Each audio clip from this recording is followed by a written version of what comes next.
कौन बनेगा नेता। नगर निगम के चुनाव पास आने वाले थे। पूरे कानपुर शहर में टिकट को लेकर मारामारी शुरू थी, लेकिन सबसे ज्यादा चर्चा में वार्ड नंबर 40 की सीट थी। वो इसलिए क्योंकि इस बार वहां की सीट महिला के लिए आरक्षित थी। अब सवाल ये था कि चुनाव लड़ेगा कौन। इससे पहले ठाकुर साहब वहां से पार्षद थे और इस बार उन्होंने अपनी पत्नी सीमा ठाकुर को टिकट दिलवाई और ठाकुर साहब की शान के कारण सीमा जी ने 20,000 वोटों से चुनाव जीत लिया। अरे बधाई हो सीमा भाभी, अब तो आप वार्ड की पार्षद बन गई हैं। अब तो हमारे काम आप ही करवाएंगी। अरे ये तो सिर्फ नाम की पार्षद बनी है, वो तो महिला सीट आ गई, वरना पार्षद तो मुझे ही बनना था। अब भले ही चेहरा इसका होगा, लेकिन पावर तो मेरी ही होगी। अरे वाह भाई साहब, क्या दिमाग लगाया है आपने भी।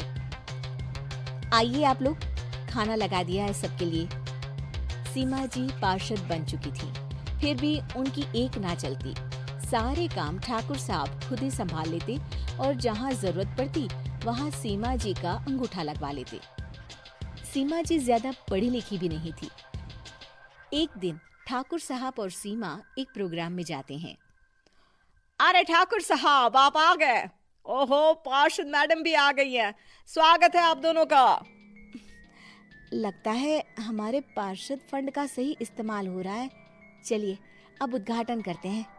ये लीजिए ठाकुर साहब कैची, आप ही सबसे पहले प्रवेश कीजिए। सब लोग आगे निकल जाते हैं और सीमा जी पार्षद होने के बावजूद भी पीछे खड़ी रह जाती हैं। वो देखती हैं कि वेलकम बोर्ड पर उनका नाम है, लेकिन महिला होने के कारण कोई उनका सम्मान नहीं कर रहा। अगले दिन एक आदमी उनके घर आता है। अरे ठाकुर साहब नमस्कार। कल ना हम नोटिस किए कि हमारा घर तो अवैध है और नगर निगम वाले उसे तोड़ने आ रहे हैं। अरे कुछ कीजिए ना ठाकुर साहब। देखो भाई, मैं तो ज्यादा कुछ कर नहीं सकता, पर अगर तुम सबकी जेब गर्म कर दो तो कुछ हो सकता है। कुल मिलाकर 4 लाख लगेंगे। अरे 4 लाख ठाकुर साहब? अरे भाई, मैं अपने लिए नहीं मांग रहा हूँ।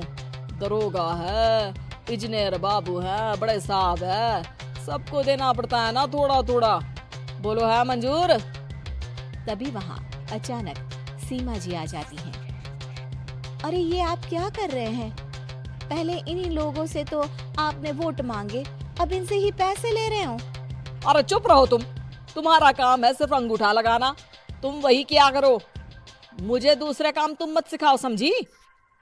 और तुम ना जाओ, अब पैसे लेकर आओ, वरना जेसीबी किसी भी वक्त आती होगी। सब कुछ ऐसे ही चलते रहता है। एक दिन सीमा जी और ठाकुर साहब को एक लोकल मीटिंग में बुलाया जाता है। वहाँ पर कई और अधिकारी लोग भी मौजूद रहते हैं। अब मैं चाहूंगा कि ठाकुर साहब हमारे बीच 2 शब्द कहें। मेरे प्यारे भाइयों और बहनों, आज मेरा सौभाग्य है कि मैं आप सबकी सेवा दिन रात कर पा रहा हूँ। आपने मेरी पत्नी को भारी मतों से जिताया है, इसलिए मैं आप सभी का शुक्रगुजार हूँ।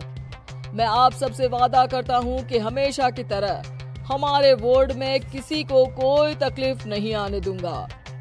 सभी लोग तालियां बजाने लगते हैं। अब मैं माननीय पार्षद मैडम को स्टेज पे बुलाना चाहूंगा। अपने नाम को बुलाया सुनकर सीमा जी एकदम चौंक जाती है। उन्हें बिल्कुल उम्मीद नहीं थी कि इतनी बड़ी जगह उन्हें मंच पर बुलाया जाएगा। जैसे तैसे वो मंच पर चढ़ती हैं। ऊपर जाती ही सीमा जी को सारी पुरानी बातें याद आ जाती हैं कि किस तरह उनके पति उन्हें कभी भी आगे बढ़ने नहीं देते और उनके नाम से गलत काम करते हैं। वो बोलने लगती हैं, मैं आपके वार्ड की पार्षद सीमा हूँ। आप में से बहुत कम लोग ही मुझे जानते होंगे, क्योंकि इससे पहले मुझे कभी ऐसा मौका ही नहीं मिला। सारे मौके मेरे पार्षद पति यानी आपके ठाकुर साहब ही लेते रहे, लेकिन आज ये मौका मुझे मिला है तो मैं इसे ऐसे ही नहीं जाने दूंगी। मैं आपको ये बताना चाहती हूँ कि आपके ठाकुर साहब मेरे नाम की आड़ में गैर कानूनी काम करते हैं, जिस पर अंगूठों के निशान मेरे होते थे। इसीलिए मैं अपनी गलती मानती हूँ और आज अपने पद से इस्तीफा देती हूँ, ताकि आगे से कोई गलत काम ना हो पाए।